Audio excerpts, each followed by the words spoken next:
পুৰণীয়া মন বান্ধিব পৰা হলে। বন্ধু বান্ধৱীসকল, আপোনালোকে চাই আছে মিষ্টাৰ বাপধন। আজি আমি কথা পাতিম মিষ্টাৰ ৰাজাৰ সৈতে।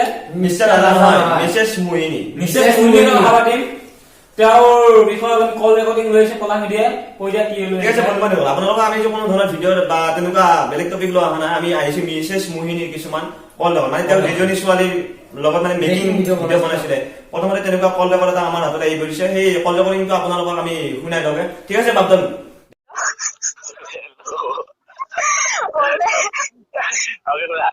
মই এতিয়া আপোনাক কল ৰেকৰ্ডিং অলপ চেক কৰিম। চেক কৰি হৈছে নে মই চাই লওঁ। ঠিক আছে। যদি কিবা খেলি মেলি হৈছে মই আকৌ ফোন কৰিম হা।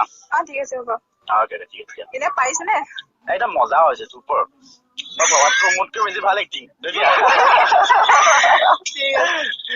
কিবা খেলি মেলি হয় তেতিয়া আমি ৰেকৰ্ডিংটো আকৌ কৰিম। প্ৰব্লেম নাই তোমাৰ? ঠিক আছে হ'ব বাৰু। ঠিক আছে ৰ'বা, মই চাই লওঁ। হয়, আপোনালোকে শুনিলে কল ৰেকৰ্ডিংটো। তাৰ বিষয়ে কলা মিডিয়াই কিবা আমি কম বুলি কৈছে, কৈ দিয়া। ঠিক আছে, আপোনালোকে কল ৰেকৰ্ডটো শুনিলে। শুনি কল ৰেকৰ্ডত কি পাইছে? সেইটো মিষ্টাৰ মোহিনী, মানে মিষ্টাৰ ৰাজাৰ আমি নাম এটা দিছো, মিছেছ মোহিনী নাম এটা দিছো। মিছেছ মোহিনী চাউণ্ডটো আৰু সেই ছোৱালীজনীৰ চাউণ্ডটো কল ৰেকৰ্ডিংটো শুনিলে কেনেকুৱা কৰিছিলে। তেওঁলোকে এক্টিং কৰিছিলে যে মিছেছ মোহিনীয়ে কৈছিলে যে ছোৱালীজনীক যে মোক তোমাৰ এক্টিং বহুত ভাল হৈছে, তেনেকুৱাকৈ কৈছিলে নহয় জানো? ঠিক আছে, তেনেকুৱা বিষয় লৈ আজি আমি অলপ টাইমত আপোনালোকে তাৰ মানে কি বেলেগ ভিডিঅ' দেখামগে তেনেকুৱা ক্ষেত্ৰত। ঠিক আছে, দেৰি নকৰা, আপোনালোকে চাগে চাম বুলি বহুত উত্তাপ লৈ আছে। ঠিক আছে, আমি সেই ছোৱালীজনীৰ এটা ভিডিঅ' এটা আহিছে, ভিডিঅ'টো আমি প্লে কৰি দিছো। আপোনালোকে ভিডিঅ'টো চাই লওক।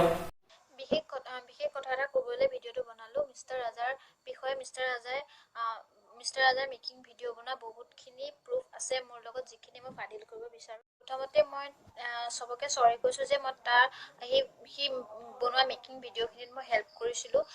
যিখিনি আপোনাৰ দীপিকা বৰুৱাৰ আৰম্ভ কৰি আনবোৰ এছিষ্টেণ্টলৈকে যিকেইটা ৰেকৰ্ডিং শুনাইছিলে সেইখিনি চব মেকিং হয়, আৰু সেইখিনি মই কোৱা নাই, বেলেগে কৈছে, কিন্তু মই তাত হেল্প কৰিছিলোঁ। তাৰ কাৰণে চবকে চৰি কৈছোঁ। হয় কলা, কৈ দিয়া, দেৰি নকৰোঁ আমি। ভিডিঅ'টোত কি আছিলে? ছোৱালীজনীয়ে কৈছিলে যে এনেকুৱা তেনেকুৱাকৈ মানে মিছেছ মোহিনীৰ লগত মই মেকিং ভিডিঅ' বনাইছিলো। মিছেছ মোহিনীৰ বিষয়ে আজি মই ফাদিল কৰিব বিচাৰিছো, যিহেতু মিছেছ মোহিনীয়ে মোক মানে ধোকা দিছে, তেনেকুৱা ধৰণৰ কথা কৈছিলে নহয় জানো? তেনেকুৱা ক্ষেত্ৰত ছোৱালীজনীয়ে কিয় তেওঁৰ লগত চাথ দি কাম কৰিছিল, মানে মেকিং ভিডিঅ' বনাইছিল, সেইটো ক্ষেত্ৰত ছোৱালীজনীয়ে নিজৰ ক্ষেত্ৰত কি ঘটিছে মিষ্টাৰ ৰাজাৰ লগত সেইজনী ছোৱালী নিজে জানিব, আৰু সেইকাৰণে আপোনালোকক আমি ভিডিঅ'টো দেখুৱালোগে। ঠিক আছে, তেনেকুৱা ক্ষেত্ৰত আৰু আমাৰ হাতত কল ৰেকৰ্ড এটা আছে। কল ৰেকৰ্ডটো শুনাম, তাৰ মই আপোনালোকক এটা কথা ক'ব গৈছো যে ছোৱালীজনীৰ লগত যে মেকিং ভিডিঅ' বনাইছিলে তেতিয়া চাথ দিছিলে, তাৰ লগত আৰু দুজন ল'ৰা নে এজনী ছোৱালী আছিলে।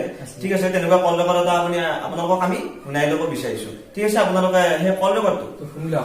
ঠিক আছে, আপোনালোকে শুনি লওক কল ৰেকৰ্ডটো। হেল্ল' এই দাদাই যে মেকিং ভিডিঅ' যে বনাইছিলে যে দীপিকা বৌ যে, তই নাছিলে জানো? কি হ'ল? আছিলো।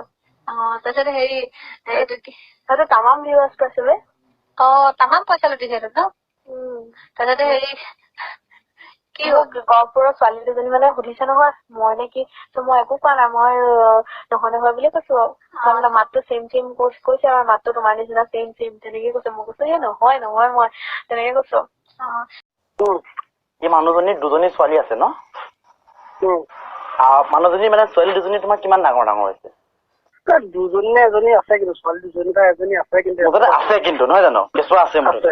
কেঁচুৱা নে ডাঙৰ হৈ আছে? ডাঙৰ। বিয়া হোৱা কিমান দিনমান হ'ল এতিয়া? ইমান এটা নাজানো নহয় মই। বাকী এতিয়া মানে কি তাই গিৰিয়েকৰ ঘৰত কিয় নাথাকে? মানে খেদি দিলে নে গিৰিয়েক ঢুকালে? সেইটো কাৰণে এতিয়া কি মাকৰ ঘৰত থাকে নেকি তাই? নিজৰ ঘৰত থাকে। শহুৰৰ ঘৰত থাকে। শহুৰৰ ঘৰত থাকে। ঠিক আছে, আপোনালোকক মই ক'ব গৈছো, তাৰ আগতে মই টিভিটো অলপ শুনি লৈছো। গৰম লাগিছে নেকি? গৰম লাগিছে, মানে কি এইবিলাক চালেতো গৰম লাগিবই ন।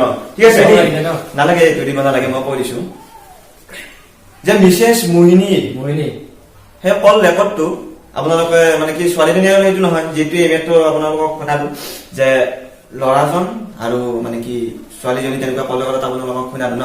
সেই কল ৰেকৰ্ডটোত আপোনালোকে কি শুনিলে যে মিছেছ মোহিনীয়ে ছোৱালীজনীক সুধিছিলে যে তেওঁলোকৰ ঘৰত মানে সেই মাইকীজনীৰ ঘৰত কোনোবা থাকে নেকি, বা ল'ৰাজনে সুধিছিলে যে সেই মাইকীজনীৰ ঘৰত কোনোবা থাকে নেকি, মানে মাইকীজনী গিৰিয়েক আছে নে নাই। তেতিয়া ল'ৰাজনে কৈছিলে যে গিৰিয়েক নাই, গিৰিয়েক ঢুকাইছে। তেতিয়া মিছেছ মোহিনীয়ে কৈছিলে যে তেওঁ নিজৰ ঘৰত থাকে নে সৌৰভৰ ঘৰত থাকে, তেতিয়া সৌৰভৰ ঘৰত থাকে বুলি কৈছিলে। আৰু সেই টপিক লৈ সেই মাইকীজনীক তেওঁ ব্লেকমেইল কৰাৰ দৰে কৰি মানে মেকিং ভিডিঅ' বনাইছিলে। কিন্তু তেনেকুৱা ক্ষেত্ৰত অকল তাই বুলি নহয়, বহুত ক্ষেত্ৰতে মানে কি মেকিং ভিডিঅ' বনাই আছে আমাৰ মিছেছ মোহিনীয়ে, মানে যাৰ ওলোটা নামটো মিষ্টাৰ ৰাজা আছিলে। হা সৰি ভগৱানে চাগে তেওঁক মানে ওলোটা কৰি পঠাই দিছিলে, আমি আৰু এগেইন চিধা কৰি বনাই দিছিলো আপোনালোকৰ কাৰণে, ঠিক আছে। তেনেকুৱা ক্ষেত্ৰত তেওঁ বহুতখিনি কৰি আছে, বোৱাৰী হওক বা তেনেকুৱা কোনোবা ছোৱালী হওক বা তেনেকুৱা ক্ষেত্ৰত বহুত মেকিং ভিডিঅ'তে বনাই এৰি দিছে। কিন্তু আপোনালোকক ক'ব বিচাৰিছো যে মিছেছ মোহিনীৰ মোহত কথাত মানে কথাৰ সুৰত মুখৰ খজুৱতিত তেওঁৰ ভুল নাযাবগৈ। টকা চাব তেওঁ টকাৰ কাৰণে কাম কৰে, আৰু যদি এদিন যদি এনেকুৱা চলি থাকে তেওঁ আমাৰ গোটাই অসমখনৰে বোৱাৰী বিলাকৰ ওপৰত চকু পেলাবগৈ। সেইটোৱে মই ক'ব লৈছো আপোনালোকক। আৰু সেইটো ক'বগৈ মোৰ মানে কি আজি গৰম লাগিছে বহুত, সেইকাৰণে মই আজি মানে সামৰো বুলি ভাবিছো নেকি। 1 মিনিট তোমাক কথা এটা মই সুধি লওঁ। তুমি যে ক'লা এই মাইকীজনী মাইকী বুলি ক'লা যে মিষ্টাৰ মোহিনী বা মাইকী, সেই মাইকীজনীৰ লগতে হোটেলত আছিলে নেকি? তেনেকুৱা সেই মাইকীজনী মানে ছোৱালীজনী ভিডিঅ'টো যে আমি প্ৰথম দেখুৱাইছো, সেই ছোৱালীজনী এইটো হয় নহয় ঠিক তেনেকুৱা ক্ষেত্ৰত ক'ব নোৱাৰো। কিন্তু ছোৱালীজনীৰ লগত যে মেকিং ভিডিঅ'টো বনাইছিলে 100% ৰাইট, আৰু সেইটো ছোৱালীজনী নিজে কেমেৰাৰ আগত কৈছিলে। মই সেইটো দেখুৱাইছো, প্ৰথমতে দেখুৱালো নেকি আমি এইটো প্ৰথমতে আমি দেখুৱাই গৈছে। সেইটো ঠিক আছে দৰ্শকসকল, আজি আমি ইয়াতে সামৰণি মাৰিছো।